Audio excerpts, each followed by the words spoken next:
नमस्कार विद्यार्थी मित्रांनो, बृहन्मुंबई महानगरपालिकेच्या मार्फत बेस्ट उपक्रम BST मध्ये बस वाहक पदासाठी 364 जागांसाठी जाहिरात प्रसिद्ध झालेली आहे.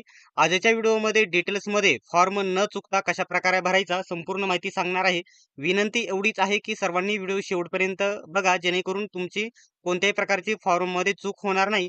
आणि आपण नेहमीच प्रत्येक भरतीचे अपडेट देत असतो. प्रत्येक भरतीचे फॉर्म कशा प्रकारचे भरायची याची देखील माहिती देत असतो. त्याच्यामुळे विनंती एवढीच आहे की सर्वांनी सबस्क्राईब करा आणि व्हिडिओ शेवटपर्यंत बघा.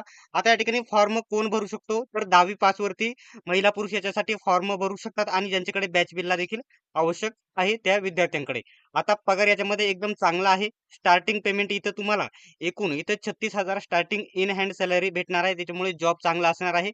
फॉर्म कशा प्रकारे भरायचा डिटेल्स मध्ये माहिती सांगण्याच्या अगोदर ज्या विद्यार्थ्यांना फॉर्म भरून घ्यायचा आहे त्यांनी खाली दिलेल्या नंबरवरती फक्त व्हॉट्सअप मेसेज करायचा आहे.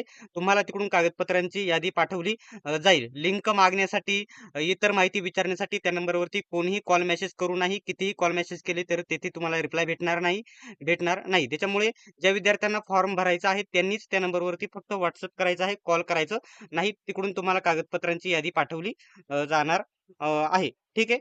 आता या ठिकाणी व्हिडिओला डिटेल्स मध्ये आपण सुरुवात करूया. फॉर्म भरण्यासाठी सर्वात पहिल्यांदा तुम्हाला काय करायचं आहे, टेलिग्राम ग्रुप जॉईन करायचा आहे. टेलिग्राम ग्रुप जॉईन करायचा आहे. टेलिग्राम ग्रुप जॉईन केल्याच्या नंतर तुम्हाला डिस्क्रिप्शन तिथे एक लिंक भेटेल. अशा प्रकारे बघू शकता, ही संपूर्ण माहिती भेटेल. इथे या ठिकाणी ऑनलाईन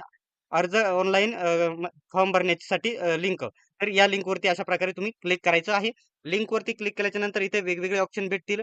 इथं क्लिक करून तुम्ही जाहिरात बघू शकता. आता इथं फॉर्म आपल्याला आपलं रजिस्ट्रेशन नाही, त्याच्यामुळे आपल्याला अगोदर रजिस्ट्रेशन करावं लागणार आहे. तर इथं न्यू रजिस्ट्रेशन इथं क्लिक हिअर या बटनावरती इथे क्लिक करून घ्या. ठीक आहे. आता इथं हा ऑप्शन दिसेल, या क्लोज बटनावरती इथे तुम्ही क्लिक करून घ्या. त्याच्यानंतर खाली या. खाली आल्याच्या नंतर आय ॲग्री, मी सहमत आहे या बटनावरती इथे तुम्ही क्लिक करा. आता इथून पुढे फॉर्म भरण्याची प्रोसेस चालू झालेली आहे. नीट या ठिकाणी तुम्ही माहिती समजून घ्या, जेणेकरून तुम्हाला फॉर्म चुकणार नाही. ठीक आहे. इथं तुम्हाला उमेदवाराचे पहिले नाव टाकायचं आहे कॅपिटलमध्ये. कोणतं या ठिकाणी पूर्ण नाव टाकू नका, फक्त स्वतःचं पहिलं नाव टाका. त्याच्यानंतर मधले नाव टाका.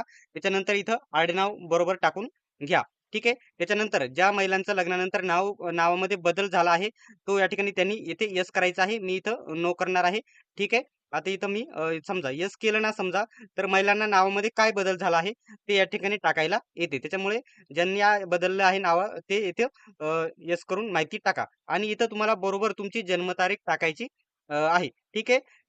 आपल्या शैक्षणिक कागदपत्रानुसार आपली जन्मतारीख टाकणे गरजेचं आहे. आता इथं जन्मतारीख टाकताना सर्वात पहिल्यांदा तुम्हाला काय करायचं आहे, इथं 2008 आहे तर इथं त्याच्यावरती सिलेक्ट करा. पुन्हा इथं सिलेक्ट करा जेही वर्ष आहे. आता समजा मी 1900 माझं 97 आहे, तर इथं मी 97 सिलेक्ट केलं. त्याच्यानंतर कोणता जो महिना आहे तो सिलेक्ट करा. महिना सिलेक्ट केल्याच्या नंतर जन्माची तारीख आहे ती तारीख इथे सिलेक्ट करा. ठीक आहे. आता इथं मी सिलेक्ट लगेच करून दाखवणार नाही, कारण जन्मतारीख दाखवल्याच्या नंतर युट्यूब व्हिडिओ रिमूव्ह करून टाकतं. ठीक आहे. जन्मतारीख तशा प्रकारे तुम्ही टाकून घ्या. ठीक आहे. त्याच्यानंतर इथं खाली आल्याच्या नंतर इथं कोणत्याही प्रकारची चूक करू नका. मेल फिमेल, एकदा फिमेल झालं, मेल कडून फिमेल आणि फिमेल कडून मेल झाल्याच्या नंतर इथं काही तुम्ही करू शकत नाही, दुरुस्ती करू शकत नाही. त्याच्यामुळे बरोबर इथं जे जेंडर आहे मेल फिमेल ते इथे तुम्ही सिलेक्ट करा. इथं वडिलांचं नाव टाका, पूर्ण नाव टाकू नका. बरोबर फक्त पहिलं नाव टाका, संपूर्ण माहिती कॅपिटलमध्ये. त्याच्यानंतर आईचे नाव पूर्ण टाकू नका, फक्त पहिलं नाव टाका. ठीक आहे. त्याच्यानंतर इथं खाली या. तुमचा जो मोबाईल नंबर आहे रेग्युलर चालू असणारा मोबाईल नंबर बरोबर इथे टाकून घ्या. तोच मोबाईल नंबर पुन्हा एकदा इथं कन्फर्म करा. तोच मोबाईल नंबर इथे टाका. आणि त्याच्यानंतर तुम्हाला एखादा पर्यायी अल्टरनेटिव्ह नंबर द्यायचा असेल तो देखील इथे तुम्ही देऊ शकता. नाही दिला तरी काही प्रॉब्लेम नाही. तुमचा रेग्युलर चालू असणारा ईमेल आयडी तुम्ही इथं टाकायचा आहे. तोच ईमेल आयडी पुन्हा एकदा तुम्ही इथे टाकून घ्या. आता वरील जी माहिती आपण टाकलेली आहे संपूर्ण माहिती बरोबर आहे याची खात्री करा, कारण ही रजिस्ट्रेशनची माहिती आहे ती कोणत्याही परिस्थितीमध्ये परत बदलता येत नाही, एडिट होत नाही. ठीक आहे. त्याच्यानंतर खाली या. खाली आल्याच्या नंतर तुम्हाला काय करायचं आहे बघू शकता. इथं काय म्हटलेलं आहे, 10वी गुणपत्रकावरील बैठक क्रमांक काय म्हटलेला आहे बघू शकता. तुमचा या ठिकाणी जो सीट नंबर आहे गुणपत्रकावरील तो तुम्हाला इथं सीट नंबर बैठक क्रमांक तुम्हाला टाकायचा आहे 10वीचा. त्याच्यानंतर 10वी कोणत्या महिन्यामध्ये कोणत्या वर्षी पास झाले ते वर्ष सिलेक्ट करायचं आहे. ठीक आहे. आता इथं 2026 आहे, तर समजा मी कोणत्या वर्षी पास झालो, समजा 2014 ला, तर 2014 सिलेक्ट करणार. कोणत्या महिन्यामध्ये पास झालो ते इथे तुम्ही सिलेक्ट करा. बघू शकता इथे बरोबर 5वा महिना 2014 अशा प्रकारे येऊन जाईल. त्याच्यानंतर इथे तुम्हाला परीक्षा सेंटर तुम्हाला 3 एक परीक्षा सेंटर टाकायचे आहे. आता परीक्षा सेंटर जास्त नाहीत, परीक्षा सेंटर जास्त नाहीत. हा मुद्दा इथे तुम्ही लक्षात घ्या. कारण इथे बघू शकता सेंटर कोणकोणते आहेत. छत्रपती संभाजीनगर, मुंबई सिटी, नागपूर, पुणे आणि नाशिक एवढे 5च सेंटर इथे उपलब्ध आहेत. समजा मी नाशिक सिलेक्ट केलं पहिलं, त्याच्यानंतर दुसरं मी या ठिकाणी सिलेक्ट करणार याच्यामध्ये पुणे सिलेक्ट करणार. त्याच्यानंतर मी इथं सिलेक्ट करणार आहे छत्रपती संभाजीनगर. जे तुम्हाला जवळ वाटतील ते 3 अशा प्रकारे एक्झाम सेंटर तुम्ही सिलेक्ट करा. ठीक आहे. सिलेक्ट करून घेतल्याच्या नंतर या चेक बॉक्स वरती तुम्ही इथे क्लिक करा. ठीक आहे. या चेक बॉक्स वरती क्लिक केल्याच्या नंतर पुन्हा एकदा सर्व माहिती बरोबर आहे याची खात्री तुम्ही करून घ्या. ठीक आहे. आता इथे या चेक बॉक्स वरती क्लिक केल्याच्या नंतर इथं लगेच इथं जनरेट ओटीपी बटनावरती इथे तुम्ही क्लिक करू नका. सर्वात पहिल्यांदा इकडे खाली या. इथं अजून एक आय ॲग्री मी सहमत आहे हा ऑप्शन आहे. या बटनावरती इथे क्लिक करा. याच्यावरती क्लिक करा आणि इथं काय करा, इथं जो कॅप्चा आहे, जो हा कॅप्चा दिसत आहे ना, जशाचा तसा इथे टाकून घ्या. ठीक आहे. जशाप्रमाणे मी टाकत आहे हा कॅप्चा इथं टाकून घ्या. मी कॅप्चा टाकला. आता रिव्हेरीफाय बटनावरती इथे तुम्ही क्लिक करा. आता इथं काय होणार आहे, आता मी माहिती हाईड करत आहे. सर्व माहिती इथे तुम्हाला बघायला भेटेल. काय काय माहिती आहे नीट बघून घ्या. आता इथं तुमचे 10वीचे या ठिकाणी पासिंग वर्ष, परीक्षा केंद्र जे तुम्ही टाकलेले आहेत ते तुम्हाला इथे बघायला भेटतील तीनही. त्याच्यानंतर तुमचं पहिलं नाव, वडिलांचं नाव, आडनाव, जन्मतारीख, पुन्हा वडिलांचं नाव, आडनाव, आईचं नाव आणि इथं तुमचा मोबाईल नंबर, ईमेल आयडी आणि तुमचा या ठिकाणी इथं खाली काय दिसेल तर तुमचा बैठक क्रमांक 10वीचा बरोबर आहे टाकला आहे का. आता समजा मी इथं वर्ष बरोबर टाकलाय, मेल सिलेक्ट केलेला आहे, मेल मी बरोबर आहे. इथं चेक बॉक्स इथं क्लिक करणार. हे सर्व ऑप्शन जे बरोबर आहेत ना, सर्व माहिती येथे चेक करा. पुन्हा एकदा चेक करण्यासाठी हे रिव्हेरीफायचा ऑप्शन त्यांनी दिला आहे. जे बरोबर आहे त्याच्यावरती चेक करा आणि काही जर याच्यामध्ये बदल करायचा असेल तर इथं तुम्ही या ठिकाणी पुन्हा इथं काय करू शकता, इथं वरती जाऊन याच्यामध्ये बदल करू शकता. ठीक आहे. आणि पुन्हा चेक करू शकता. ठीक आहे. अशा प्रकारे सर्व माहिती चेक करा. जी माहिती बरोबर नाही ती दुरुस्त करा आणि त्याच्यानंतरच इथं चेक बॉक्सवरती तुम्ही इथे क्लिक करा. ठीक आहे. आता सर्व मी चेकबॉक्स इथे क्लिक करून घेतो. आता इथं क्लिक केल्याच्या नंतर हे असेच राहू द्या. इथं या ठिकाणी 1 मिनिट. ठीक आहे. इथं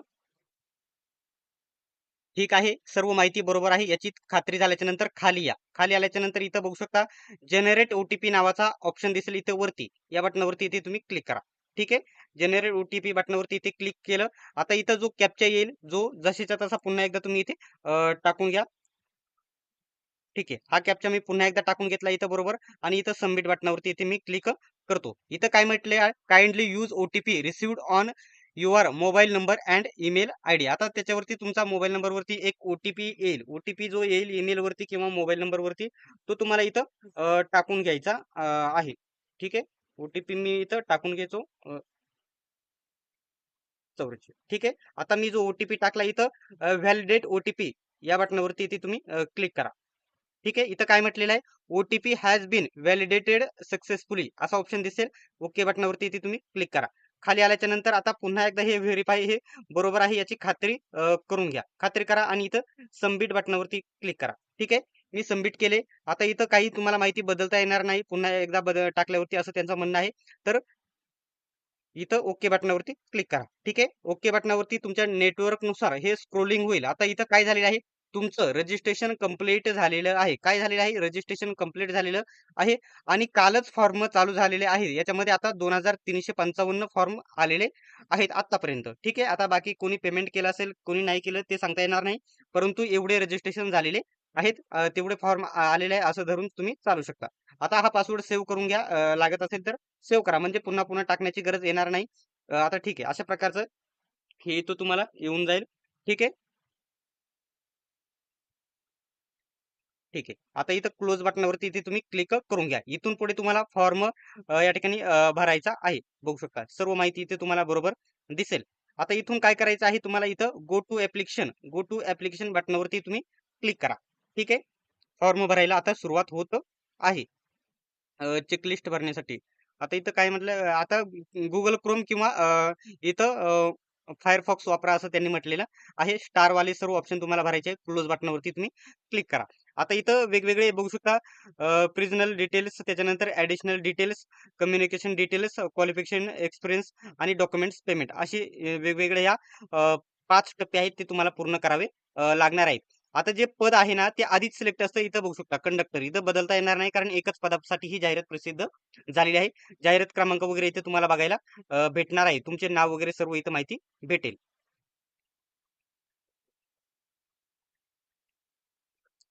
आता इथे खाली स्क्रोल केल्याच्या नंतर इथं तुम्हाला तुमची जन्मतारीख वगैरे सर्व माहिती बघायला भेटेल. आता इथं सिलेक्ट करायचं आहे तुमचे वैवाहिक स्थिती. वैवाहिक स्थिती इथं तुम्हाला मॅरिड, अनमॅरिड, डिव्होर्स जे आहे ते तुम्हाला इथे सिलेक्ट करा. जे असेल ते तुम्ही इथे सिलेक्ट करा. मॅरिड सिलेक्ट केले त्याच्यानंतर इथं लग्नाचे आता मॅरिड सिलेक्ट केले तर लग्नाची तारीख वगैरे इथे तुम्हाला टाकायला येईल. ठीक आहे. मी इथं अनमॅरिड करून टाकतो विषय याच्यामध्ये. ठीक आहे. आता इथं काय हा चेकबॉक्स इथं क्लिक राहू द्यात. ठीक आहे. इथं काय म्हटलेलं आहे हा सूचना वाचू द्यात मला. आता हा चेकबॉक्स असाच क्लिक करून राहून द्यायचा. इथे आता तुमची खाली पर्सनल माहिती इथे बघायला भेटेल. तुम्ही भरलेली सर्व माहिती इथे बघायला भेटेल. ठीक आहे. आता खाली येत आहे तुमचे एक्झाम सेंटर इथे तुम्हाला दिसतील. अजून खाली स्क्रोल करतो. अजून खाली स्क्रोल केल्याच्या नंतर सर्वात महत्वाची माहिती इथं आहे. इथे बघू शकता इंडियन. इंडियन तुम्ही इथे सिलेक्ट करा. त्याच्यानंतर आपण महाराष्ट्राचे रहिवासी आहात का? होय आपण आहोत. त्याच्यामुळे येस बटनावरती इथे तुम्ही क्लिक करायचं आहे. त्याच्यानंतर इथं महाराष्ट्राचे रहिवासी आहोत. इथं काय काय लागणार आहे? इथं काय काय माहिती टाकली तरी तुम्हाला चालेल. बघू शकता डोमिसाईल सर्टिफिकेट, बर्थ सर्टिफिकेट म्हणजे जन्माचा दाखला, शाळा सोडल्याचा दाखला, याच्यापैकी म्हणजे अधिवास प्रमाणपत्र, जन्म दाखला किंवा शाळा सोडल्याचा दाखला याच्यापैकी जे तुमच्याकडे जे असेल ते तुम्ही इथे टाकू शकता. आता समजा इथं माझ्याकडे शाळा डोमिसाईल नाही तर माझ्याकडे शाळा सोडल्याचा दाखला आहे. जास्त करून इथं डोमिसाईल माहिती टाका. ठीक आहे. इथं डोमिसाईलची माहिती टाका. कोणी आता डोमिसाईल कोणी दिले तहसीलदार, सब डिव्हिजनल ऑफिसर ते बरोबर खाली दिलेले असतं कोणाकडून इश्यू झालेले आहे ते तुम्हाला इथे तुम्हाला टाकून घ्यायचं आहे. जर शाळा सोडल्याचा दाखला असेल तर शाळेचं नाव इथे तुम्ही टाकू शकतात. ठीक आहे. इथे टाकून घ्या. त्याच्यानंतर तुम्ही ज्याची इथं जे इथे तुम्ही डोमिसाईल टाकला असेल तर त्याची इथं तारीख टाका. जी कधी इश्यू झालं त्याची तारीख टाका. जर शाळा सोडल्याचा दाखला असेल त्याची कधी इश्यू झाला ती तारीख टाका. समजा मी काढलेला आहे समजा आता 2020 ला काढला आहे समजा. ठीक आहे. 2020 मी सिलेक्ट केलं 2020 कोणत्या महिन्यामध्ये मार्च महिन्यामध्ये आणि 12 तारखेला काढलाय असं इथं तुम्ही जे आहे ते तुम्ही इथे सिलेक्ट करा. त्याच्यानंतर शाळा सोडल्याचा दाखला ज्याची माहिती इथं इथं आणि इथं ज्या इथं कोणी निर्गमित केले आणि त्याची दिनांक ज्या कागदपत्राची टाकली आहे तीच इथं त्याचाच अनुक्रमांक इथे तुम्हाला टाकायचा आहे. आता जर तुम्ही या ठिकाणी डोमिसाईल माहिती टाकत असाल डोमिसाईलची तर तिथे या ठिकाणी काय असणार आहे तर तिथं आउट ऑर्ड नंबर म्हणून टाकू शकता. 10-12 अंकी असतो तो इथे टाकून घ्या. ठीक आहे. आता ती माहिती भरल्याच्या नंतर इथं सर्वात महत्वाचं कास्ट तुम्हाला सिलेक्ट करायची आहे. याच्यामध्ये 2 पर्याय असतात हे देखील तुम्ही लक्षात घ्या. ठीक आहे. आता इथं कोणत्या कॅटेगरी मधून मला अर्ज भरायचा आहे तर एसटी कॅटेगरी मधून मला अर्ज भरायचा आहे. मी एसटी कॅटेगरी इथं सिलेक्ट केली. ठीक आहे. ते वरती झालं. एसटी सिलेक्ट केलं. त्याच्यानंतर वरील प्रमाणे ज्याप्रमाणे मी तुम्हाला सांगितलं जात कास्ट सर्टिफिकेट कोणी इश्यू केला आहे. कोणी इश्यू केलं आहे ते तुम्हाला इथे टाकायचं आहे. त्याच्यानंतर ते कधी इश्यू झालं त्याची तारीख इथे टाकायची वरती सांगितल्याप्रमाणे आणि त्याचा क्रमांक इथे टाकायचा आहे. आणि कास्ट व्हॅलिडिटी जर असेल ही कंपल्सरी नाही. एस-सी-एस-टी ला कंपल्सरी नाही. कोणालाच कंपल्सरी नाही. ते इथे ही माहिती नाही टाकली तरी देखील चालेल. ज्यांच्याकडे आहे त्यांनी इथे माहिती टाकून द्या. ठीक आहे. अशा प्रकारे ही देखील माहिती टाकून घ्या.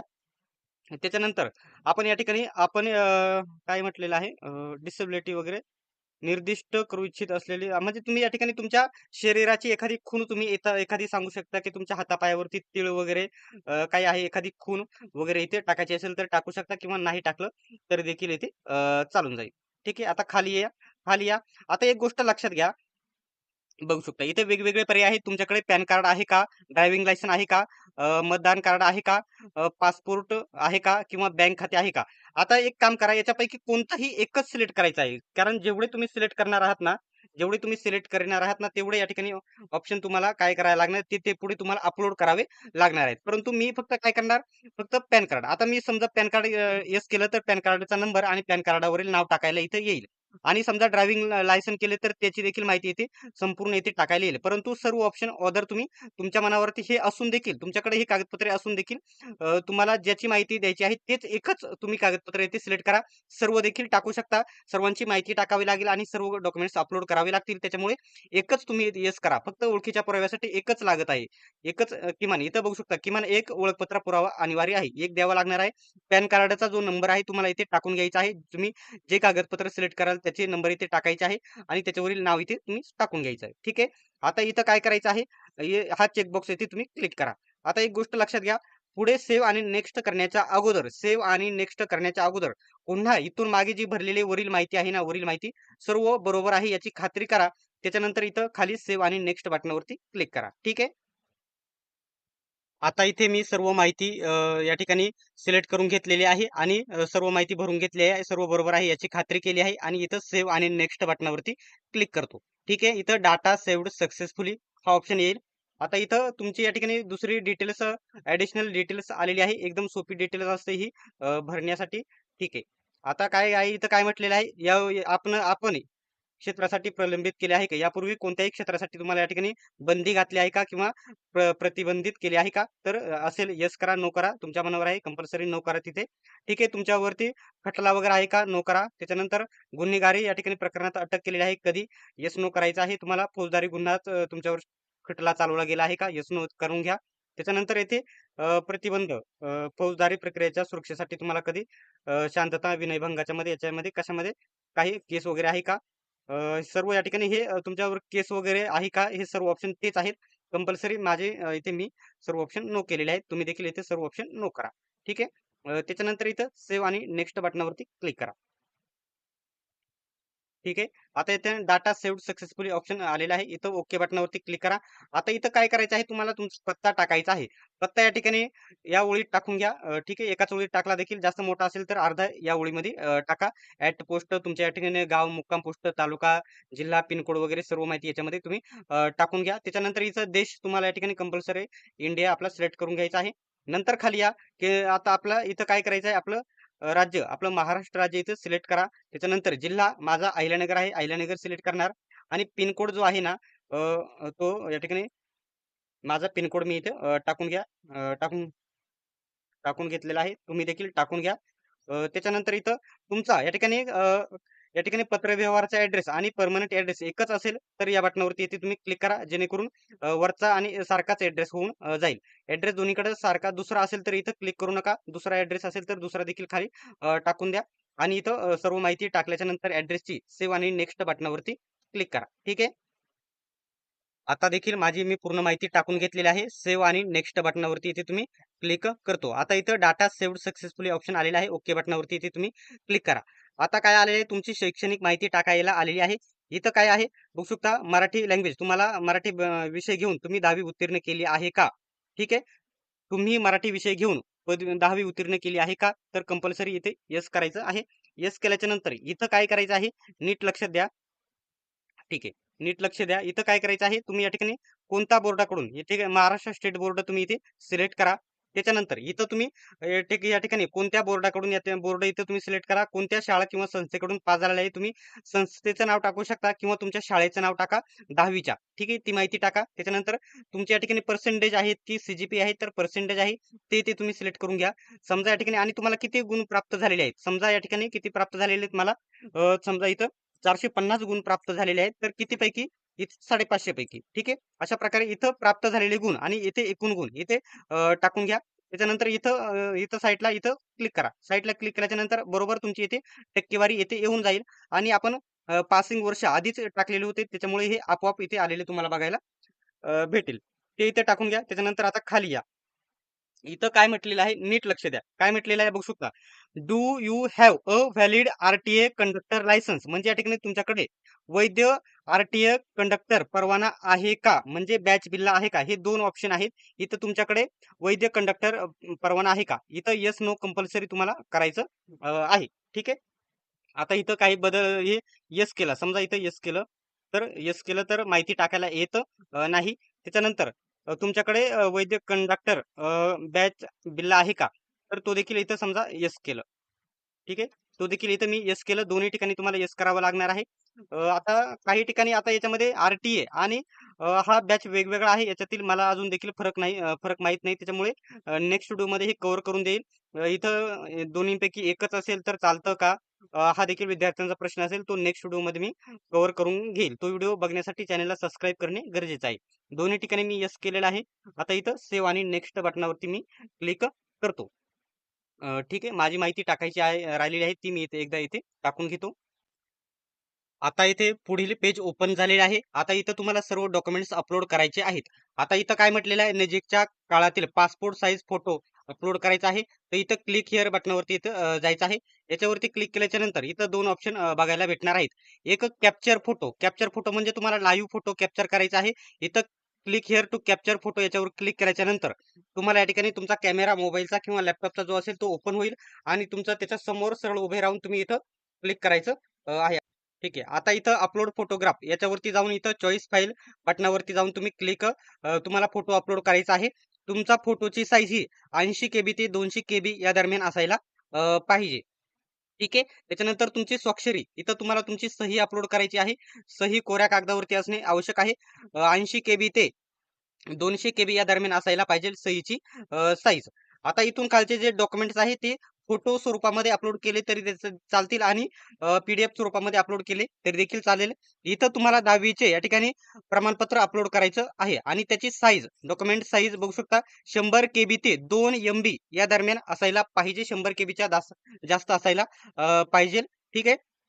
त्याचप्रमाणे इथं या ठिकाणी बघू शकता इकडं आता इथं अधिवास प्रमाणपत्र म्हणजे डोमिसाईल शाळा सोडल्याचा दाखला, जन्माचा दाखला, जिकडे त्याची माहिती जी तुम्ही अगोदर भरली आहे तेच तुम्हाला इथं अपलोड करायचं आहे. डोमिसाईलची भरली असेल तर डोमिसाईल अपलोड करा. शाळा सोडल्याचा दाखला असेल तर तो अपलोड करा. ज्याची माहिती टाकली असेल तो इथे अपलोड करा. त्याच्यानंतर जातीचा दाखला इथे अपलोड करा. जात प्रमाणपत्र म्हणजे हे जे काय म्हणतात त्याला कास्ट व्हॅलिडिटी असेल तर इथे अपलोड करा. आता तिकडं मी काय केलं आहे बघू शकता. तिकडं मी काय केलं आहे तुमचा वैध कंडक्टर परवाना अपलोड करा. म्हणजे तुम्हाला तो इथे अपलोड करावा लागणार आहे. जर तुम्ही तिकडे येस केलं तर. त्याच्यानंतर इथं तुमची वैध कंडक्टर बॅच बिलला इथे अपलोड करायला सांगितलेला आहे. हा कंपल्सरी अपलोडला नाही. परंतु इथं काय म्हटलेलं आहे कंडक्टर परवाना बघू शकता व्हॅलिड कंडक्टर लायसन ते तुम्हाला इथे अपलोड करावं लागणार आहे. ठीक आहे. हे खालचं अपलोड नाही केलं देखील चालेल कारण मी तिकडे यस केलेलं आहे. यस केल्याच्या नंतर ते अपलोड करावं लागणार आहे. त्याच्यानंतर इथं आयडी प्रूफ तुम्ही आयडी प्रूफ म्हणून काय दिलं तिकडं मी इथं पॅन कार्ड दिलेलं आहे. तर पॅन कार्ड मी इथे अपलोड करणार. ठीक आहे. आणि इतर अजून एखादं कागदपत्र वगैरे डॉक्युमेंट्स अपलोड करायचं असेल तर ते तुम्ही इथे अपलोड करू शकता. आता या ठिकाणी एसटी कॅटेगरीसाठी एकूण किती ₹900 इथे चलन आहे. सर्व माहिती योग्य आहे, बरोबर आहे याची खात्री करा. आणि इथं बघू शकता येस सगळं जे चेकबॉक्स आहेत ना हे सगळे चेकबॉक्स इथे तुम्ही क्लिक करा. ठीक आहे. आता खाली खाली येतो सर्व जे या सर्व या ठिकाणी काय आहेत सूचना वगैरे आहेत आणि म्हणजे सहमती माझी आहे सर्व सूचनांना मी मान्य आहे असं इथे याचा अर्थ होतो. इथं काय करा सर्व क्लिक करा आणि जो कॅप्चा आहे तो बरोबर इथे टाकून घ्या. बरोबर इथे कॅप्चा टाका. अ, 1 मिनिट ठीक आहे 85 ठीक आहे बरोबर मी कॅप्चा टाकून घेतला. आता इथं सर्वात महत्वाचा पॉइंट आहे प्रिव्ह्यू सबमिट बटनावरती कोणीही क्लिक करू नका. आता इथं बघू शकता प्रिव्ह्यू बटनावरती इथे मी क्लिक केलं. प्रिव्ह्यू बटनावरती क्लिक केल्याच्या नंतर काय म्हटलेलं आहे बघू शकता. ठीक आहे. आता इथं बघू शकता इथं ऑनलाईन सबमिटेड ऑफलाईन म्हणजे या ठिकाणी अजून फॉर्म भरलेला नाही. आता सर्व माहिती तुमची तुम्ही जो फॉर्म भरलेला आहे ना सर्व माहिती इथं बघायला भेटणार आहे. सर्व माहिती. पुन्हा एकदा बरोबर आहे का ही माहिती चेक करून घ्या. पुन्हा एकदा चेक करून घ्या आणि याच्यामध्ये काही दुरुस्ती असेल तर इथं ओके बटनावरती क्लिक करा आणि इथं बॅक बटनावरती बॅक जाऊन तुम्ही सर्व दुरुस्ती करू शकतात. आणि पुन्हा एकदा एक गोष्ट इथं सांगून घेतो जेव्हा तुम्ही सही अपलोड कराल, फोटो अपलोड कराल, डॉक्युमेंट्स अपलोड कराल, तेव्हा तुम्हाला येथे काय ऑप्शन भेटेल कशाचा? तर तुम्हाला तिथं व्ह्यूचा ऑप्शन भेटेल. व्ह्यू नावाचं इथं एक हिरवं बटन दिसेल. समजा मी इथं फोटो अपलोड केला, तर इथं व्ह्यू ऑप्शन दिसेल. व्ह्यू नावाचा पर्याय दिसेल. तो सर्व एकदा अपलोड केलेले सर्व सर्व जेवढे अपलोड केले आहे, सर्व व्ह्यू बटनावरती क्लिक करून घ्या. त्याच्यानंतर तुम्ही इथे प्रिव्ह्यू बटनावरती इथे सिलेक्ट करा. प्रिव्ह्यू बटनावरती सिलेक्ट केल्याच्या नंतर त्या ठिकाणी तुम्हाला आधी सांगितलं सर्व फॉर्म तुमचा इथे दिसेल. पुन्हा एकदा संपूर्ण फॉर्म चेक करून घ्या. जी काही चुकली असेल तर ओके बटनावरती क्लिक करा आणि बॅक बटनावरती जाऊन तुम्ही माहिती दुरुस्त करू शकता. आणि आता या ठिकाणी जर तुम्ही काही चुकले नसेल तरच या सबमिट बटनावरती क्लिक करा. एकदा सबमिट बटनावरती क्लिक केल्याच्या नंतर काही बदल करता येणार नाही. आता मग तुम्हाला इथून पुढे पेमेंट करण्याचा ऑप्शन येईल. पेमेंट तुम्ही इथे करू शकता. ठीक आहे. पेमेंट करा आणि त्याची प्रिंट काढून घ्या. पेमेंट स्लिपची देखील प्रिंट काढा आणि पेमेंटची फॉर्मची देखील प्रिंट डाउनलोड करून घ्या. अशा प्रकारे तुम्ही फॉर्म भरू शकता. ठीक आहे.